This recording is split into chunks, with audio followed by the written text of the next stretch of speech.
সড়কে চলতে কিছুক্ষণ পরপরই বাঁক, এ কারণে ধীর গতিতে চলছে যানবাহন।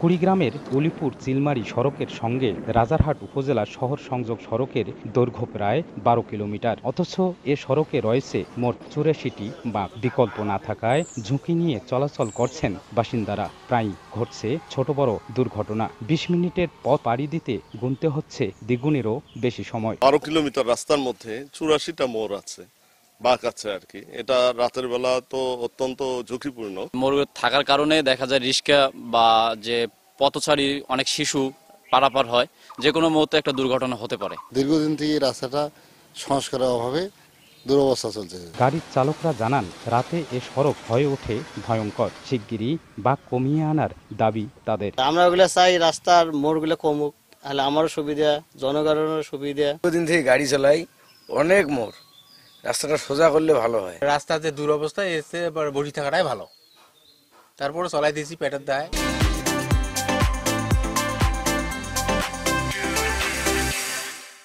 সড়কটির বাঁকে বাঁকে গড়ে উঠেছে ঘরবাড়ি। এ অবস্থায় স্থানীয় জনপ্রতিনিধি ও বাড়ির মালিকদের সঙ্গে কথা বলে সমাধানের চেষ্টা চলছে বলে জানায় স্থানীয় প্রশাসন। জনপ্রতিনিধি বা সুশীল সমাজ বা যারা বসত বাড়ি করে আছে, তাদের যদি চেষ্টা থাকে তাহলে ইনশাল্লাহ আমরা বাঘগুলো হয়তো মিনিমাইজ করে নিতে পারবো। উপজেলা প্রশাসনের তথ্য মতে গত ১ বছরে এ সড়কে ছোট বড় ৩০টি দুর্ঘটনা হয়েছে। প্রাণ হারিয়েছেন একজন।